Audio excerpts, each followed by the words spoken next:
मैंने वो देखा जो उन्होंने प्रेस कॉन्फ्रेंस की तो उनका साफ-साफ कहना था कि मनुदेव उस इलाके में पहुँचे ही नहीं मोती महल के जिस इलाके में झंडा था, जिसको मोती महल कहा जाता है, वो बाहर के इलाके से घूम फिर के चले गए। देखिए मोती महल 300 बीघे में, अगर वो कहे मैं पूरे 300 बीघे में अंधेरे में घूमूं तो मुझे क्या पता तू कौन से, या तो अगला टारगेट रख दे। उसमें इतनी हिम्मत है ना, अगला टारगेट रख दे, मनुदेव वहां पहुंच जाएगा। वो लोकेशन बता दे कि हाँ ये है मोती महल, इस जगह पहुंचना है, वहां पहुंच के दिखा देगा।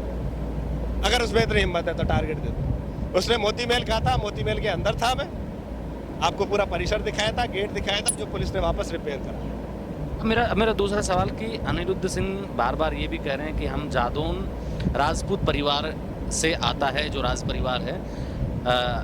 इसमें कितनी सच्चाई है? क्योंकि इस पर भी बड़ा विवाद गहराया था। देखिए ये बड़ी मूर्खतापूर्ण बात करता है। उसने आज तक कोई साक्ष्य नहीं दिया, ना ही उसकी इतनी औकात है कि इस मुद्दे पर कुछ बोल सके। आप एक बात मुझे तो समझ में नहीं आती मीडिया को भी, कि क्यों ऐसे व्यक्ति को तरजीह दी जाती है या उसका इंटरव्यू लिया जाता है जिसने जीवन में कुछ नहीं किया। आप एक अचीवमेंट बता दीजिए मुझे तो अनिरुद्ध की, कि उसकी ये अचीवमेंट है इसलिए उसको सुना जाना चाहिए या उसकी बात को सीरियसली लिया जाए। उसने कभी किसी के रोजगार की बात की, उसने कभी किसी के लिए कोई भला काम किया हो, उसने कभी समाज के काम आए, एक तो बात बताइए। उससे ज्यादा तो ये लोग करके बैठे हैं समाज के। तो ऐसे लोगों को सुना जाना चाहिए। अनिरुद्ध जैसे मूर्ख व्यक्ति को तो सुना ही नहीं जाना तो चाहिए। उसकी सच्चाई क्या है जो राजपूत परिवार से है? बताता हूँ ना उसकी सच्चाई पे। वो आज तक आ जाए, अगर वो डिबेट करना चाहता है डिबेट कर ले, अपने साक्ष्य लेके आ जाए। साक्ष्य तो होंगे, कुछ तो बताएगा, वो साक्ष्य लेके आ जाए। करौली राज परिवार आज तक इसके लिए एक शब्द नहीं बोला। करौली राज परिवार से पूछ लो भैया। हम ये कह सकते हैं कि क्योंकि दोनों ही यदुवंशी हैं, यदु से निकले हुए हैं दोनों, और यदु से जदु शब्द बन गया बाद में, वो उधर जाके जादौन बन गए, वो वहां जाके जादौन बने।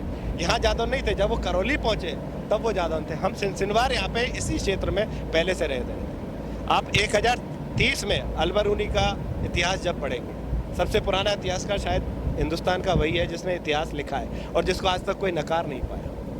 वो अलबरूनी भी लिख के गया कि मथुरा और उसके आसपास का क्षेत्र जाट बाहुल्य क्षेत्र है, यहाँ पे जाट राज करते हैं, जो कि श्री कृष्ण को अपना वंशज बचाते हैं। वो जाट लिख के गया श्री कृष्ण। आप उस किताब को पढ़ लेना, आप कहेंगे तो मैं आपको वो रेफरेंस भी दे दूँगा। अलबरूनी का भारत जो एक किताब है, उसको पढ़िएगा। तो ये सीधा सीधा एक सबूत है भाई। अगर आप देखते हो जादौन राजपूत का, उनका इतिहास कितना पुराना है, हम में से ही तो निकल के गए।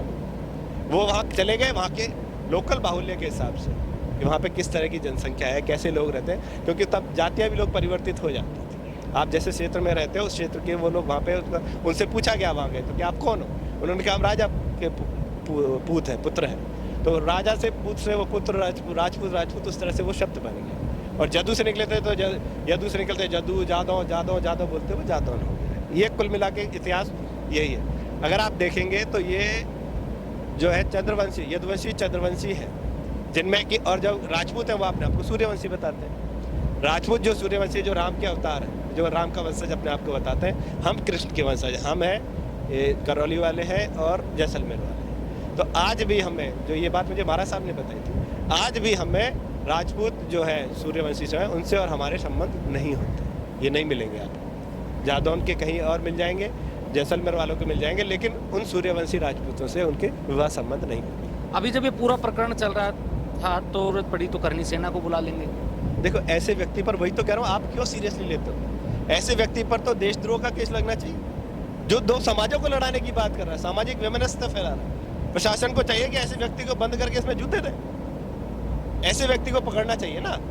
आप हम जैसे व्यक्ति को पकड़ रहे हो। आप एक बात बताइए, भरतपुर रियासत ऐसी रियासत है जो जहाँ कभी भी कोई इस तरह की बातें नहीं हुई। महाराजा सूरजमल सातों कौम को अपने साथ लेके चले।